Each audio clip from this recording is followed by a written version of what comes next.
Be seated and state your name, please.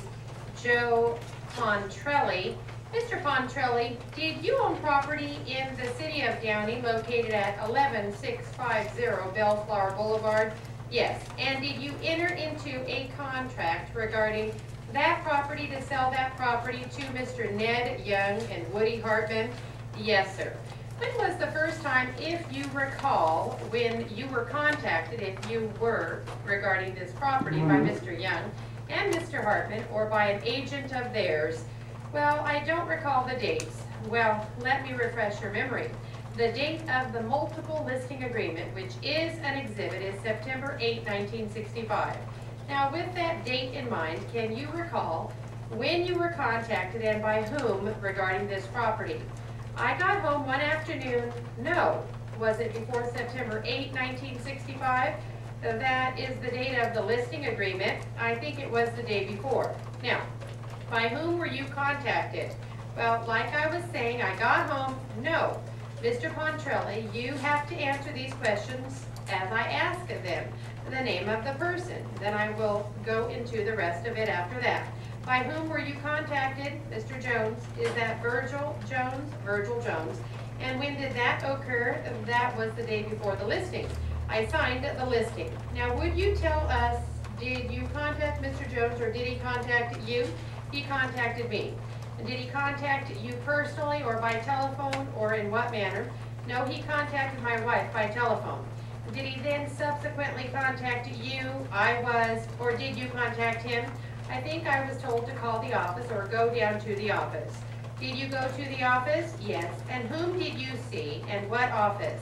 Ned Young's office, real estate office. And who did you see there? Mr. Jones. Did you have a conversation with him? Yes. Was that regarding this real property you discussed? Yes. What was that conversation? Well, he said he had a party that wanted to buy the property, and I think they discussed a price, and we agreed on it, and he told me that I would have to go in the next day, and he would have a listing, I guess, sign a listing on it, or something like that, and he said he had a party that wanted to buy the property. So when I went in the next day, he told me that the broker was buying Ned Young, and that I would pay a commission. Well, I think he told me that the day before about the commission, so he told me the broker was buying, and so I said, it's all right with me. At the time you talked to Mr. Jones, on the day that you mentioned, before you signed the listing, had you had the property listing with another broker? Well, that I don't remember, sir. Well, were you attempting to sell the property yourself prior to the listing with Mr. Jones? Yes. And had you had a sale of the property which was not consummated prior to the listing with Mr. Jones? Yes. In other words, a sale of the property to somebody else before this listing which didn't get concluded? Yes. And to whom was that? To Mark III Construction Company. And how much did you sell the property to them for, or did you contract to sell it for? Objected to on the ground, Your Honor, it would be immaterial. Seems to me it is not too relevant to this sale, only for one purpose, Your Honor, to set forth the amount of value of this property in the event there is a contention that it was not worth the amount that these instant defendants were paying. Your Honor, I must reiterate, because if the sale didn't go through, it would be no evidence whatsoever as to the value of the property. Well, one of the problems, Mr. Gazdia, is that we then have to find out why that sale didn't go through to see whether it related to the price or something else. It seems to me it is too remote, really. All right, Your Honor, I may ask the question again, and there may be another objection later if I can connect it up. All right. Now, as I get it, you have this property listed on your own, is that right? Yes. Did you have a sign up on the property? I am pretty sure I did. And did you know the zoning of this property at the time that you listed it for sale with Ned Young's office? Just tell us yes or no. Yes. What was it? The zoning on it at the time was R1. Now, when you had a conversation with Mr. Jones, did you discuss the first and second trust deeds and the other relevant factors such as the zoning, or did you discuss that the next day when you had the multiple listing? I think it was during the listing we discussed it. May I see the multiple listing, which is plaintiff's 1? Mr. Pontrelli, looking at this document, which is plaintiff's 1 in evidence, it is a multiple listing service and shows at the top Ned Young and shows the date of 9/8/65. Is that the document you signed on the date of 9/8/65? Yes, yes. That is your signature? Yes. Joe Pontrelli? Yes, sir. Now looking at the information which is on this document, that which is below your signature, did you write that information into that document, or did Mr. Jones do that, or did someone else? Well, I didn't write it. Mr. Jones wrote it, I think. When you say you think, do you know or don't you know? Well, I would say that he wrote it, if I remember correctly.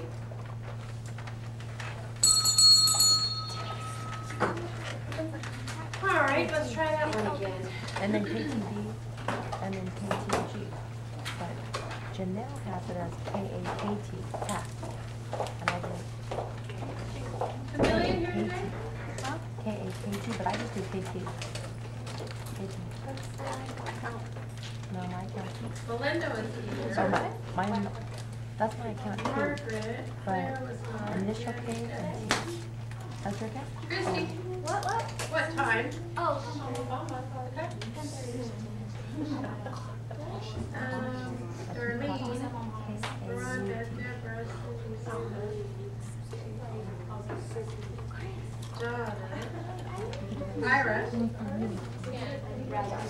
Where'd you get it? and Giselle. Am I missing anyone? I got you, T. Okay. I think, someone told me, okay. And, Oh, and then, oh, and then on it, on the last one. Find it together more often than not. What's I your didn't say that, user no. ID? Anyone else? Christina had 3 kids. You got her. All right, let's try that one again. That's a good eye. We got that all on tape. Okay, one more time, but a little faster. Mr. Pontrelli, did you own property in the city of Downey located at 11650 Bellflower Boulevard? Yes. And did you enter into a contract regarding that property to sell that property to Mr. Ned Young and Woody Hartman? Yes, sir. When was the first time, if you recall, when you were contacted, if you were, regarding this property by Mr. Young and Mr. Hartman, or by an agent of theirs? Well, I don't recall the dates. Well, let me refresh your memory. The date of the multiple listing agreement, which is an exhibit, is September 8, 1965. Now, with that date in mind, can you recall when you were contacted and by whom regarding this property? I got home one afternoon. No. Was it before September 8, 1965? That is the date of the listing agreement. I think it was the day before. Now, by whom were you contacted? Well, like I was saying, I got home. No. Mr. Pontrelli, you have to answer these questions as I ask them the name of the person, and then I will go into the rest of it after that. By whom were you contacted, Mr. Jones? Is that Virgil Jones? Virgil Jones. And when did that occur? That was the day before the listing. I signed the listing. Now, would you tell us, did you contact Mr. Jones, or did he contact you? He contacted me. Did he contact you personally, or by telephone, or in what manner? No, he contacted my wife by telephone. Did he then subsequently contact you, or did you contact him? I think I was told to call the office or go down to the office. Did you go to the office? Yes. And whom did you see, and what office? Ned Young's office, real estate office. And who did you see there, Mr. Jones? Did you have a conversation with him? Yes. Was that regarding this real property you discussed? Yes. What was the conversation? Well, he said he had a party that wanted to buy the property, and I think they discussed a price, and we agreed on it. And he told me that I would have to go in the next day, and he would have a listing. I guess sign a listing on it, or something like that. And he said he had a party that wanted to buy the property. So I went in the next day, and he told me that the broker was buying Ned Young, and that I would pay a commission. Well, I think he told me that the day before the commission. So he told me the broker was buying, and so I said, it's all right with me. At the time you talked to Mr. Jones on the day that you mentioned, before you signed the listing, had you had the property listed with another broker? Well, that I don't remember, sir. Well, were you attempting to sell the property yourself prior to the listing with Mr. Jones? Yes. And had you had a sale of the property which was not consummated prior to the listing with Mr. Jones? Yes. In other words, a sale of the property to somebody else before this listing which didn't get concluded? Yes. And to whom was that? To Mark III Construction Company. And how much did you sell the property to them for, or did you contract to sell it for? Objected to on the ground, Your Honor, it would be immaterial. It seems to me it is not too relevant to this sale, only for one purpose, Your Honor, to set forth the amount of value of this property in the event there is a contention that it was not worth the amount that these instant defendants were paying. Your Honor, I must reiterate, because if the sale didn't go through, it would be no evidence whatsoever as to the value of the property. Well, one of the problems, Mr. Gazdia, is that we then have to find out why that sale didn't go through to see whether it related to the price or something else. It seemed to me it is too remote, really. All right, Your Honor, I may ask the question again, and there may be another objection later if I can connect it up. All right. Now, as I get it, you have this property listed on your own. Is that right? Yes. Did you have a sign up on the property? I am pretty sure I did. And did you know the zoning of this property at the time that you listed it for sale with Ned Young's office? Just tell us yes or no. Yes. What was it? The zoning on it at the time was R1. Now, when you had a conversation with Mr. Jones, did you discuss the first and second trust deeds and the other relevant factors such as the zoning, or did you discuss that the next day when you had the multiple listing? I think it was during the listing we discussed it. May I see the multiple listing, which is Plaintiff's 1? Mr. Pontrelli, looking at this document, which is Plaintiff's 1 in evidence, it is a multiple listing service and shows at the top Ned Young and shows the date of 9/8/65. Is that the document you signed on the date of 9/8/65? Yes, yes. That is your signature? Yes. Joe Pontrelli? Yes, sir. Now, looking at the information which is on this document, that which is below your signature, did you write that information into that document, or did Mr. Jones do that, or did someone else? Well, I didn't write it. Mr. Jones wrote it, I think. When you say you think, do you know or don't you know? Well, I would say that he wrote it if I remember correctly. Did you write it? No. How about the information which is above your signature? No, I didn't write that. And then all of it was written down by Mr. Jones? Right. Relating to the line where it says Zone R3, did you write that down, or did Mr. Jones write that down? Mr. Jones. Relating to the line where it says second TD, $11,000, interest 7%, pay $110, due date 1 year. Was that written by you or Mr. Jones? Mr. Jones. Now, do you know whether he asked you the question as to what the zoning was? Did he ask you the question about the zoning? Yes. What did you tell him? I told him that it was R1, but on the planning, on the map, city, I forget what they call that. Anyway, it's a big map that they have in the planning department, and it shows what the zonings are and what they will be. And I told him that the plans, the master plans, show that that property there was designated for R3, and that they had it colored, designated R3, and all you had to do was go in and get the zoning exception. Did he discuss with you, or did you discuss with him anything about who was to obtain a zone exception? He said they would take care of it, but they knew all about it.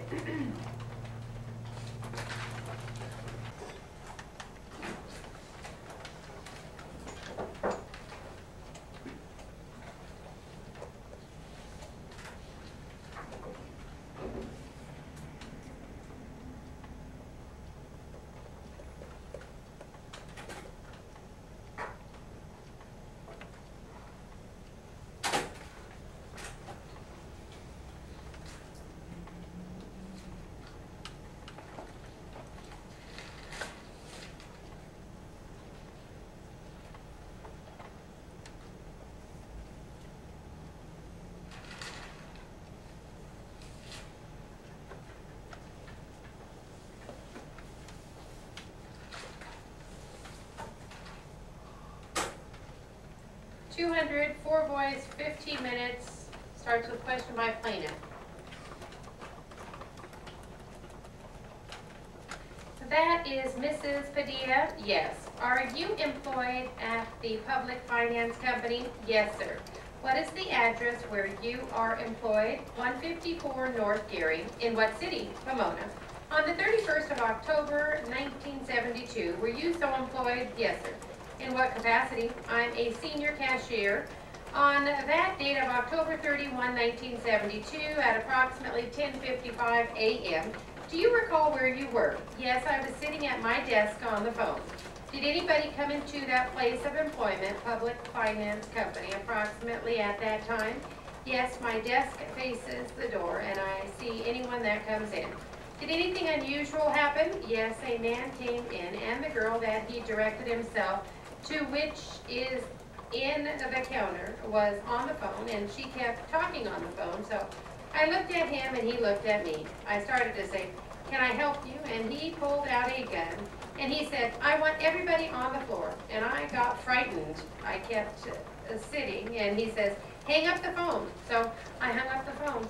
He says, did you hear me? I want everybody on the floor. So I says, okay. And I stood up and he came forward and there's like a gate between the desk and the entrance.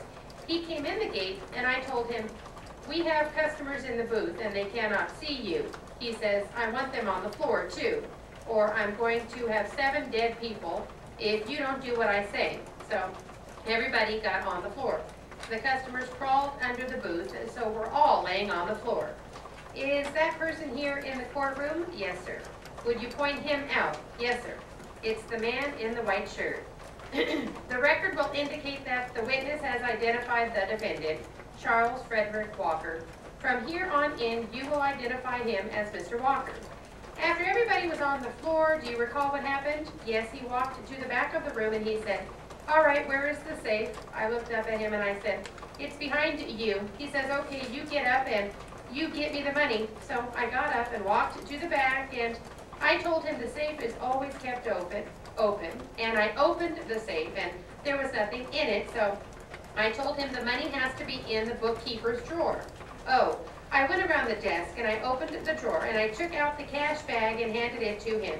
And then in the meantime, he had told, excuse me, Your Honor, I'm going to object to anything further as being hearsay as far as conversation. I have no idea what the rest of it is going to be. Overruled. Will you proceed? I handed him the money and he was asking for the wallets.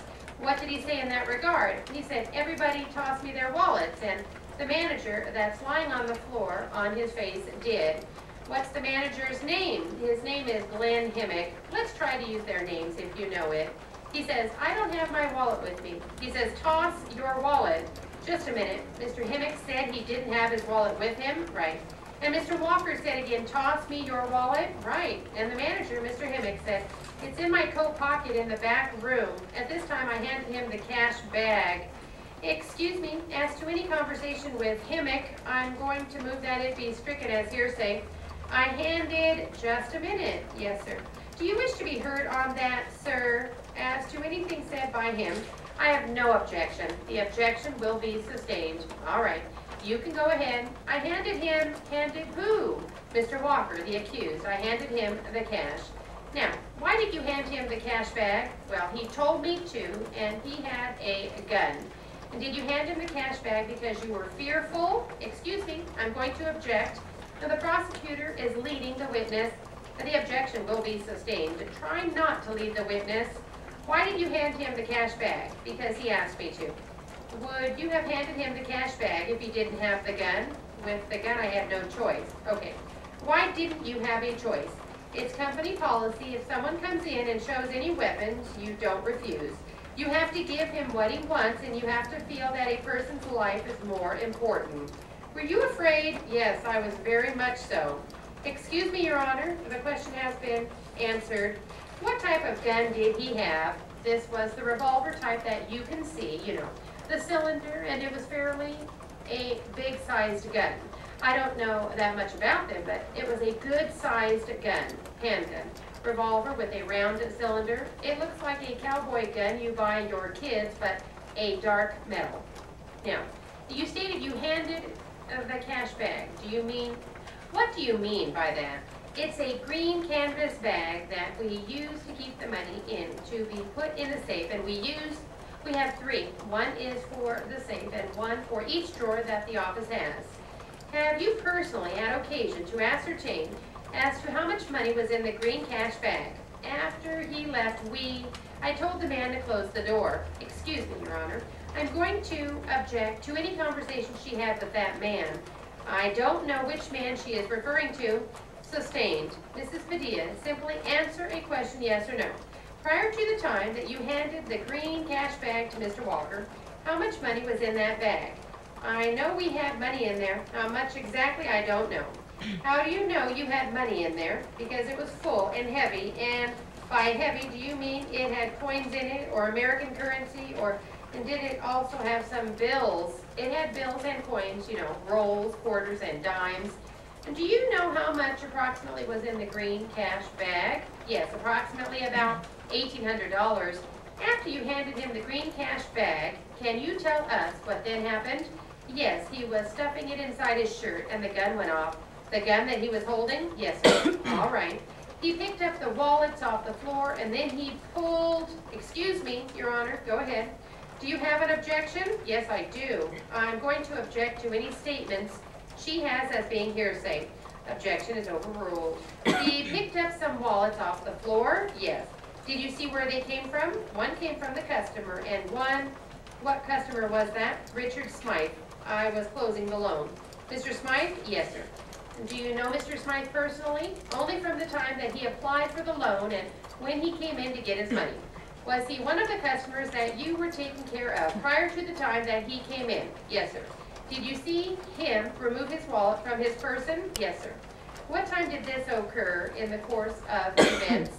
It's between the time that I got up off the floor and went back and handed him the money, then stood next to him while the wallets were thrown on the floor, and he picked them up, and this is when the gun went off. All right. Now, Mr. Walker said something that occasioned the persons to putting their wallets on the floor. He said, I want you to toss me your wallets. He said that to whom? To the men on the floor. Just Mr. Smythe? I want everybody's wallets. All right. Besides him, do you recall who else threw their wallets on the floor? Yes, one of the men that works, Mr. Israel. And do you know his first name? Yes, Larry. Thank you. All right. Were there any other wallets? Just those two. Can you tell us when this happened? Yes, he said, I want the money from the drawer. And I went up to the drawer and I pulled, what drawer is that? We call it drawer number 1, all right. And I took the tray out and put it on the counter and I said, here it is. He says, give me the bills. So I took all the bills and I asked him, do you want the change too? He says, no. Do you know approximately how much money there was? Yes, we always start out our day with $200 in each drawer, and I would say there was about $300. All right. Now, after you gave him the money from the drawer number 1, do you recall what happened? Yes, he told me to get back on the floor. He said, give me 10 minutes. Don't call the cops, and I'll shoot the first one that comes after me. So I got back on the floor, and when I heard the door close shut, well, we knew he was gone. Did you ever see him again until today? No, sir. I identified at the lineup, which was held about a week after. All right. Do you recall what type of clothing that Mr. Walker was wearing that day? Yes, he was wearing jeans, a yellow shirt, and tennis shoes. Was there anybody with him? No, sir. We saw no one. After he left the location, did you see where he went? No, sir. None of us walked out the door. How long did you believe that he was in your location at Public Finance Company? It was probably no more than 5 or 6 minutes. The events to which you have testified occurred in the county of Los Angeles? Yes, sir. Thank you. What direction was the weapon pointing when you say it discharged, if you know? He was kind of standing over, and the weapon was pointing to the floor, and there is still a hole in the floor where the bullet hit. Well, is the floor approximately, does the hole in the floor approximate in that area now? Right. Was the hole there before he came in? No, sir. All right. Cross-examination. Mrs. Padilla, this lineup that you attended, how many lines did you see? Was it 2 lines or 3 lines? There was 3 lines altogether that I sat through. The one I was there for was 2. Okay. Did they ask you to identify anyone in the first line, or did they ask you to observe the first line? They gave us a sheet of paper. They told us that if we identified anyone, to write down the number. Did they ask you to observe the first line in connection with this incident? Yes. They asked to observe the third line in connection with this incident? No, sir. Okay. In the first line, could you tell us how many persons were in the first line? Yes, 6, I believe. You did sit through a third lineup, a third line. The third line, I did sit through it because I was waiting for the officer that was going to bring me home. But you weren't asked to make any observation in regard to the third line? No, sir. All right. How many men were in the first line? 6. And the second line? 6. How many blacks were in the first line? They were all black. Second line? They were all black. All right. The person that you saw on the 31st of October, did you give a description as to his height and weight? I gave an approximate, yes, sir. Do you recall what that description was? Yes, I said that he was approximately 5'8" to 5'10", and that he had to weigh about 160 to 180 pounds. I said that he was on the stocky side. All right. In the first line, do you recall, well, strike that. And do you recall giving the officers any description about a mustache or a beard? No. You didn't say anything to them about a mustache or a beard. No, sir. Now, this person that you saw on the 31st, did he have a mustache or a beard? No, sir. As far as his hair was combed or how it was kept. And did you tell the officers anything about that? Yes, I did. What did you tell them? I said his hair was parted on the side and it was kind of straightened out. It was parted on the side, yes, sir. And straightened out, yes, sir. Okay. In the first lineup, were there any persons of the build that you described to the police officers that is 5'8" to 5'10", 160 to 180 pounds? Yes. But there was none at all that even resembled him. Their complexions was all very light, much lighter than him. Okay. In the second lineup, were they all rather light complected? No.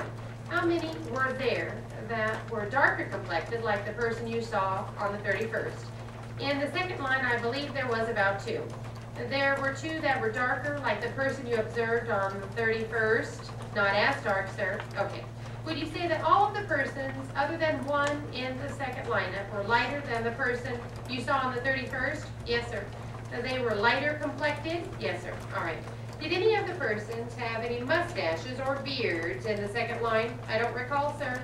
The whole second line consisted of black people? Yes, sir.